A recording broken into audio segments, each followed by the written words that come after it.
Right now, somewhere on Earth, a baby is laughing, not worrying about next year, not worrying about getting old, not worrying about running out of time. And that raises a strange question. You know you're going to die. Every adult does. But you weren't born knowing that. At some point in your life, you learned that one day you would no longer exist. You learned that your parents would die, that your friends would die, that everyone you have ever met will eventually disappear. But when exactly does that realization happen? Do babies know they will die? Or is mortality something the human mind discovers later? The answer reveals something remarkable about childhood, consciousness, and what it means to be human. Because for most of your life, you've probably assumed that understanding death is simple. You're alive, then you're not. But psychologists have discovered that children don't learn death all at once. In fact, they have to solve one of the most difficult puzzles the human brain will ever face. Let's start at the beginning. A newborn baby has no concept of death. This isn't surprising. A newborn doesn't understand language.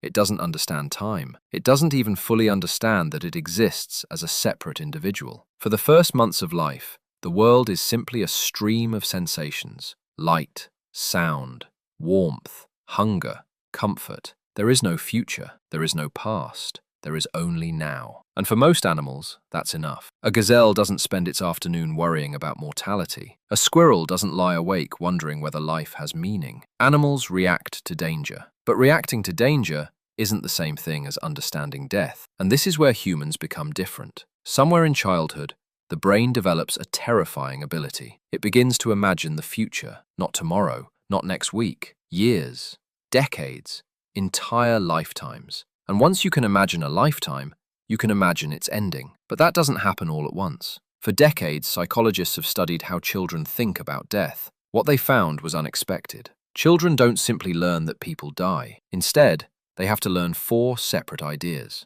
First, death is irreversible. Second, death happens to everyone. Third, death means the body permanently stops working. And fourth, death has causes. Adults take these ideas for granted. Children don't. A 3-year-old might understand that someone is gone, but they often believe that person could come back. A 4-year-old may think death only happens to old people, or strangers, or bad people. Many young children see death as temporary, almost like sleep. And if that sounds strange, consider this. For most of human history, adults weren't much better. Ancient civilizations all over the world imagined death as a journey, a doorway, a transformation, a passage into another realm. Humans have always struggled to accept permanent non-existence. Even today, billions of people believe death isn't truly the end. In a way, children begin where entire civilizations began, trying to make sense of something almost impossible to imagine. Because here's the real problem. You can imagine being asleep. You can imagine being unconscious. You can imagine being somewhere else.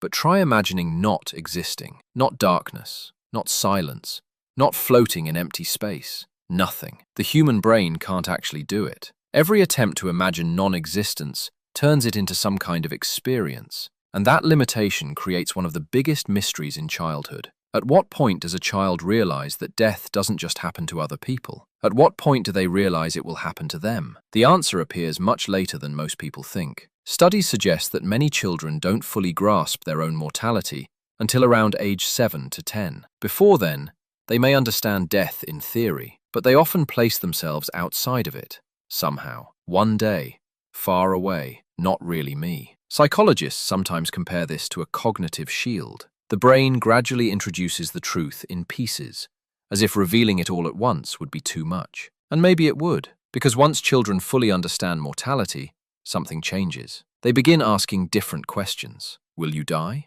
Will I die? What happens afterward? How long until it happens? Questions adults often struggle to answer themselves. But here's where the story becomes even stranger. For almost all of human history, children encountered death constantly. Today, many people can go years without seeing a dead body. In ancient societies, that would have been impossible. Children saw animals slaughtered for food. They saw relatives die at home. They saw disease, accidents, famine, war. Death wasn't hidden behind hospital walls. It was part of everyday life. In some prehistoric communities, nearly half of all children died before adulthood. Imagine growing up in a world where loss wasn't rare, it was expected. Anthropologists believe this exposure may have shaped how ancient humans thought about mortality. Death wasn't an abstract idea. It was visible, immediate, real. Modern childhood is different. We have created a world where death is often hidden.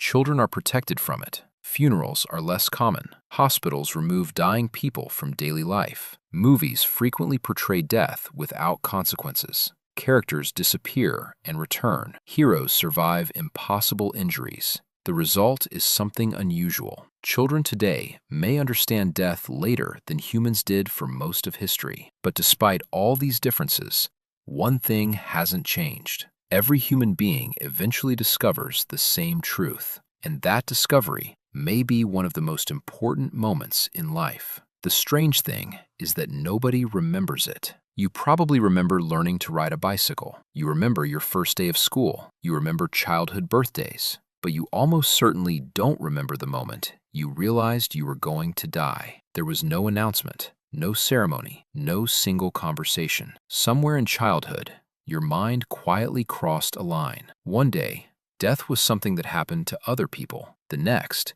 it was part of your future. And from that moment forward, everything changed. Every goal, every dream, every fear, every achievement. The awareness of mortality became part of the background of your life. Psychologists call this awareness one of the defining features of being human. We build civilizations because time is limited. We create art because moments disappear. We fall in love because people don't last forever. Much of what makes us human comes from knowing that our story has an ending. And that brings us back to the original question. Do babies know they will die? No, not at first. A baby enters the world without any understanding of mortality. There is no fear of death because there is no concept of death, no awareness of time running out, no understanding that life has an ending. But hidden inside that tiny brain is the capacity to learn something no other species fully understands, that life is temporary, that time